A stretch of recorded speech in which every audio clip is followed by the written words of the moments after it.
Good morning, everybody, and thank you for joining us today.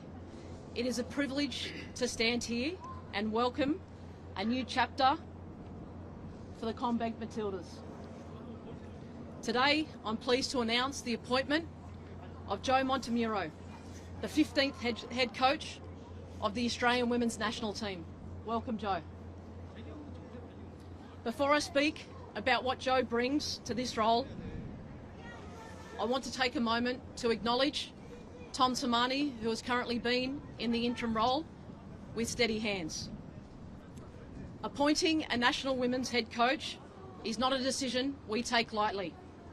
This has been a thorough global search, as we were fully aware of the importance of this next appointment. As you'd expect, these processes take time.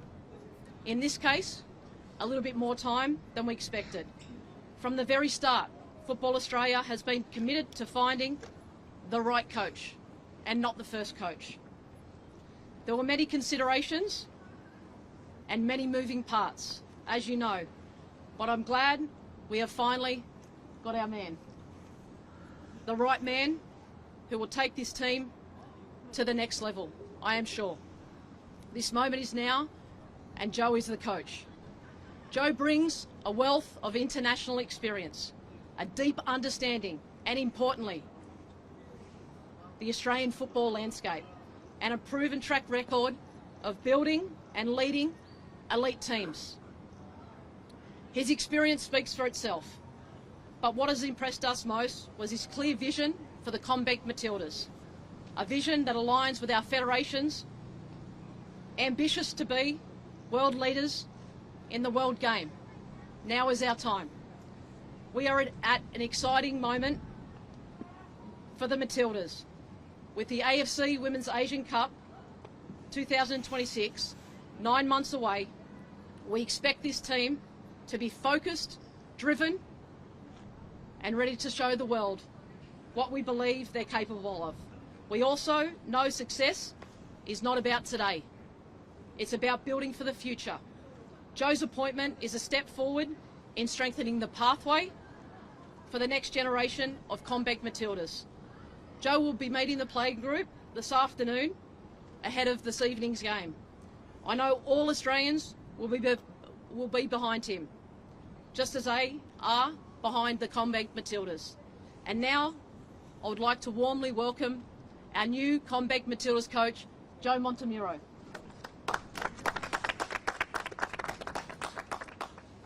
Thank you, Heather. I'll start with the thank yous. I haven't got a scripted, I suppose, speech, because I want to speak from the heart, because I'm here, because of the love of the game here and the love of, and the opportunity to come back. So for me, it's a massive occasion, and I'm probably going to struggle with words to tell you how much it means to me personally inside.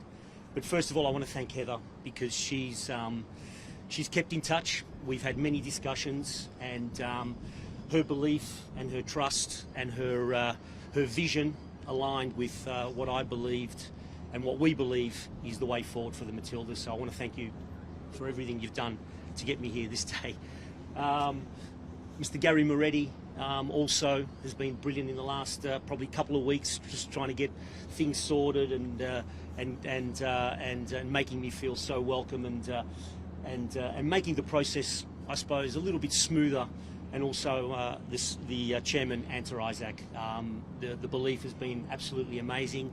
And Sam Ciccarelli, is Chica? They've all been fantastic. So I want to thank them from the bottom of my heart, really, because they've made the process really, really, really important. My agent, Mario Cennoli, he made it happen overseas. There was a lot of interesting twists and turns along the way to get here, and Mario was absolutely amazing from this scenario forward. We were having a coffee before, and George presented me with this pin.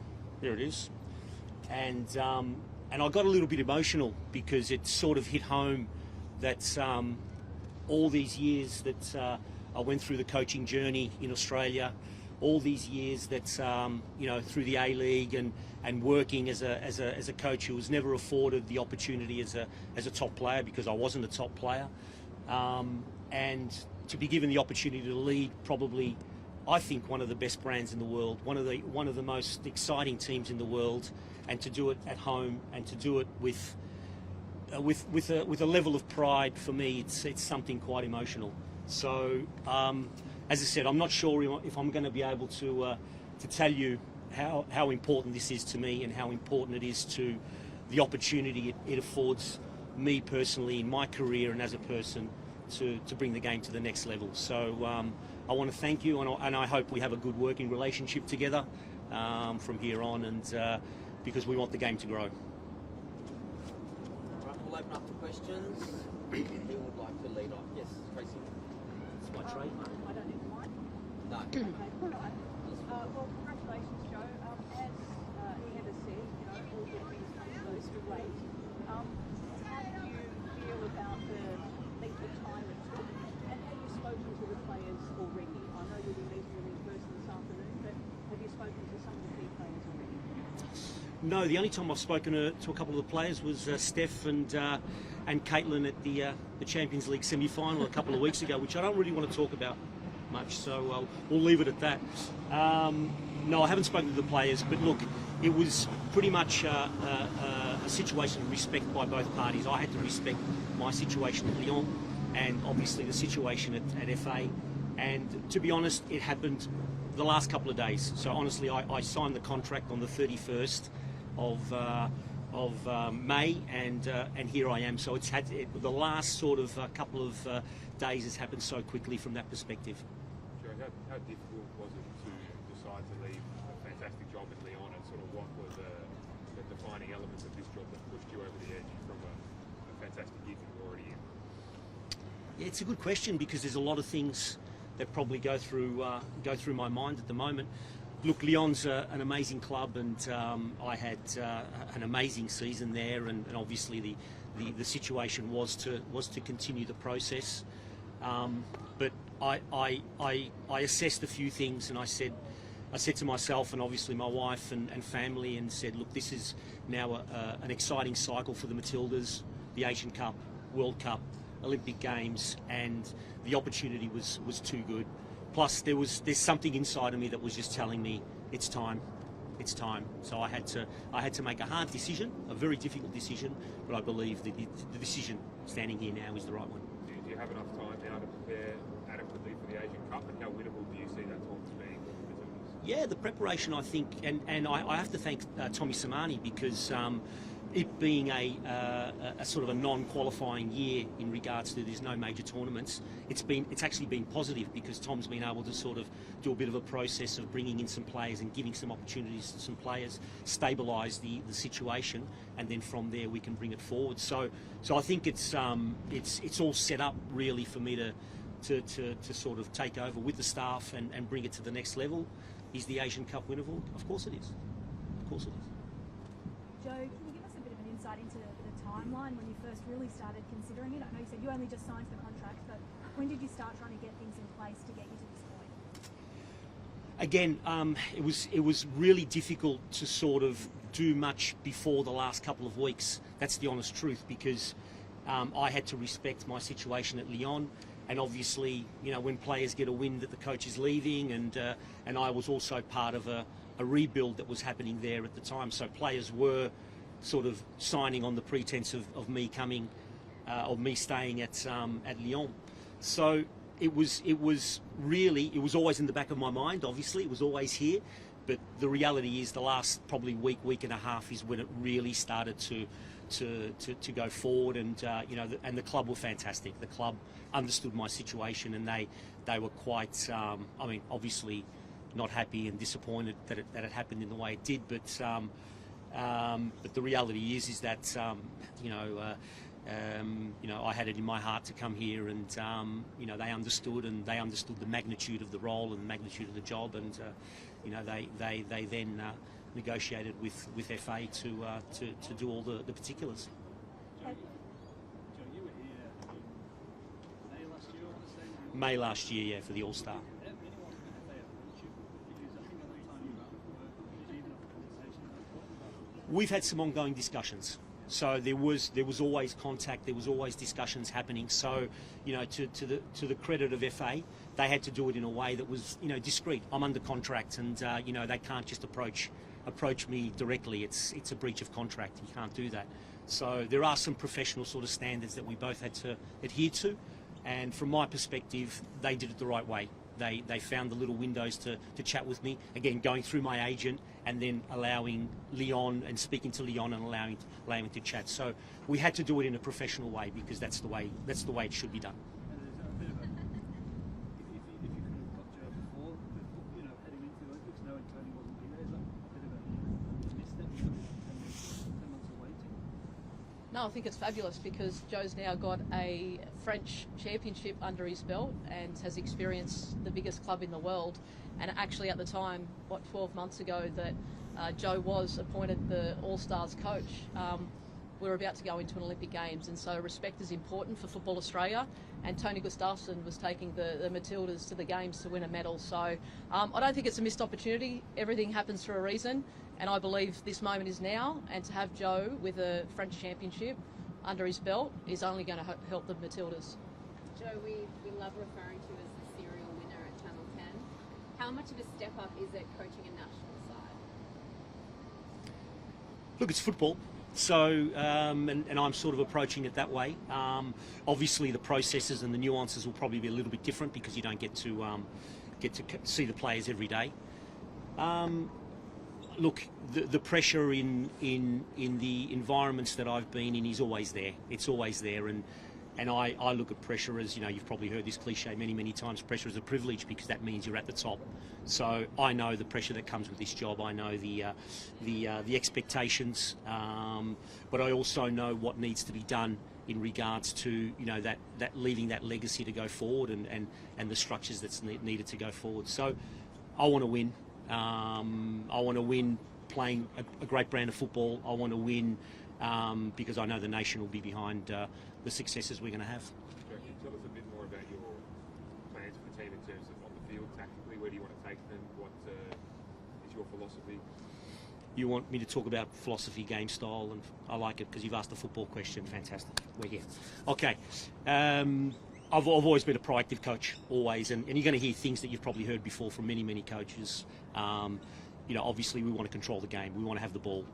We want to be able to control the game even when we don't have the ball. So it's very important that all the phases of the game are in a way controlled, if you want to say it from that perspective. But you'll see a team that will take risks. You'll see a team that's going to be brave. You'll see a team that's going to excite. And I know no other way of playing football. It's a matter of now instilling that identity. But the beauty of it is that I think we've got some traits as athletes in Australia that can really bring that to life and really bring that in a special way, an Australian way, hopefully. Do you see your new role now as working with a new look team as well? Do you see this as a period of refreshing, you know, moving into a new phase? Look, it's a reality. It's a reality because, and I think the work isn't so much done at the moment straight away with the Matildas. I think it's going to be a process of working with the teams underneath and creating that sustainability.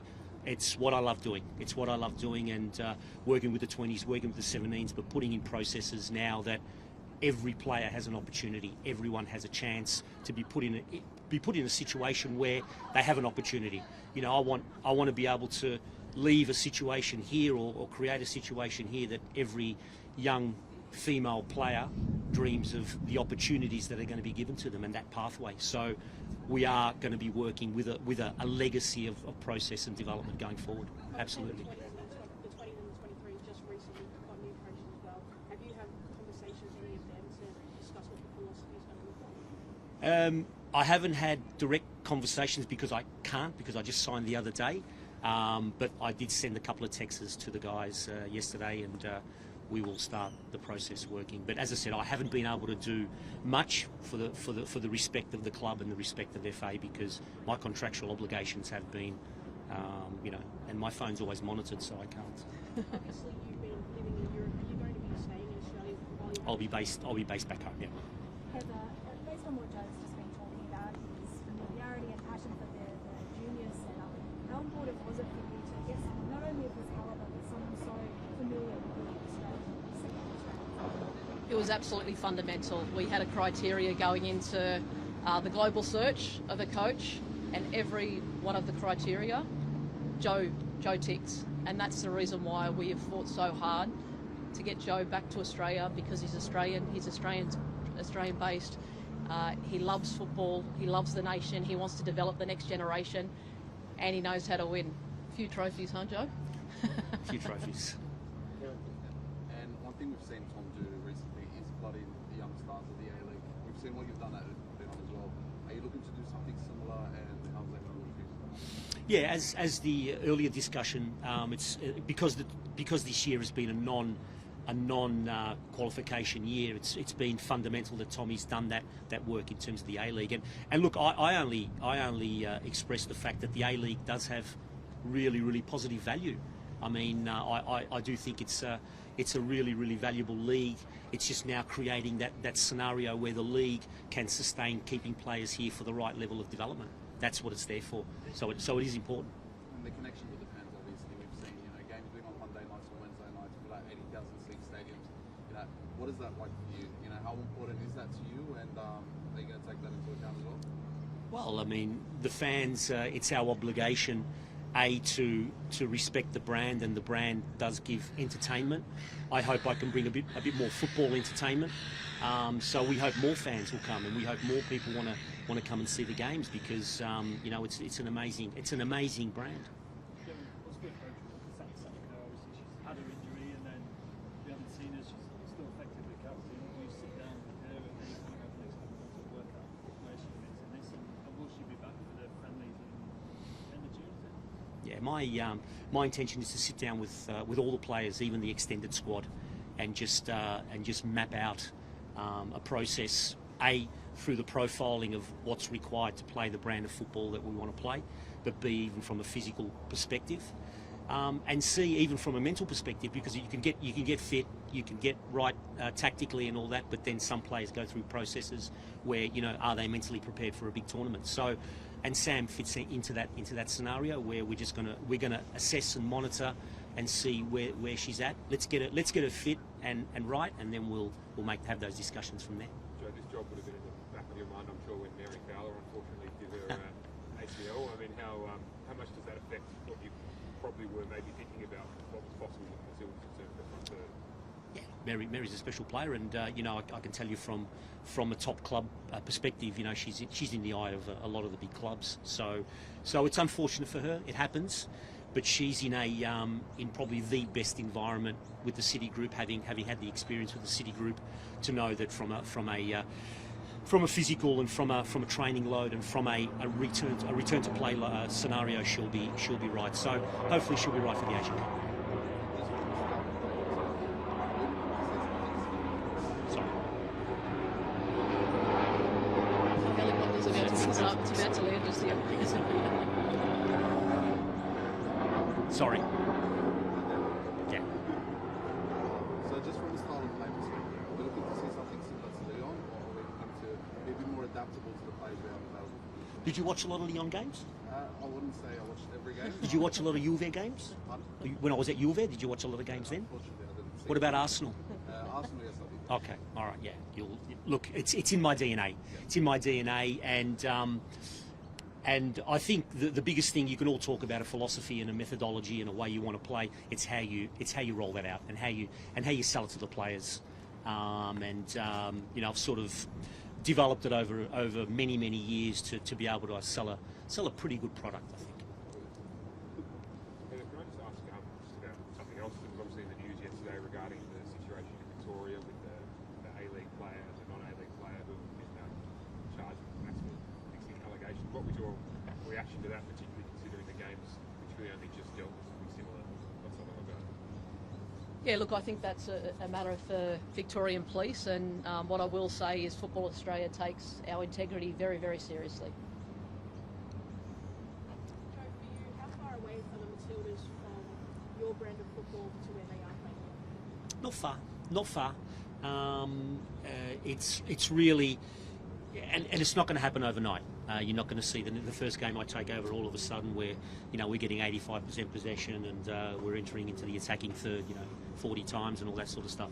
You're not going to see it straight away. You'll see little dribs and drabs coming through, but the most important thing is to have it ready and understanding for the big tournaments. When it's important. So for me, it's a matter of creating a whole of football idea or perspective going forward, so that we understand what our identity is. And Postecoglou promises trophies in the second year. Do you make promises like that? I cannot put myself in the category of Mr. Postecoglou. He's a top coach. He's at one of the biggest clubs in the world. The only promise I make is that we will play an exciting brand of football, and that the integrity and the level and the respect of the Matildas will always be at the top of my thinking. And how long have you signed for? I have. Am I allowed to say that? I don't know. How long are you signed for? I don't know. I didn't look at my contract. I just signed it like that. No. Have you looked at the contract, Heather? Of course, I looked at the contracts. Yeah, I have up to the Olympic Games. So how big do you envisage the Asian Cup will be for this country? Do you feel like people here, even though they've just experienced a home World Cup, maybe not prepared for how big this one will be as well? Well, I assume it's going to be huge.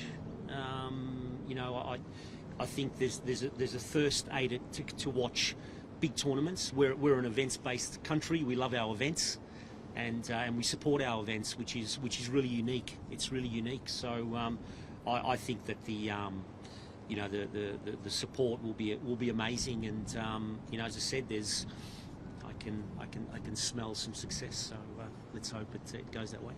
When will the rest of your coaching staff be? Yeah, we're in the process at the moment going through that. We hope to have some announcements over the next couple of weeks from that perspective. But from now, it's, as I said, 31st I signed, finished at 5 o'clock with Lyon on the 31st, and handed my stuff back, and now I'm in Matildas mode. What does Ellie make of you being in Matildas coach? I actually had a coffee with her the other day in Lyon, and she was sort of prying and winking, that sort of stuff. So, but we had a great season. She really went the next level, which was and to have that type of player who loves representing the national team, coming back and with a little bit more too. I think it's quite exciting. Heather, you're clearly happy to wait for Joe, but had this not worked out for any reason, have you had a deadline in terms of getting some new placements? Yeah, of course. The deadline was June, and that's what we spoke about. And throughout this whole process, it was important for us to not just focus on Joe, even though he was our number one. We needed to continue to keep talking to other coaches, in which we did, right up until the day that Joe signed.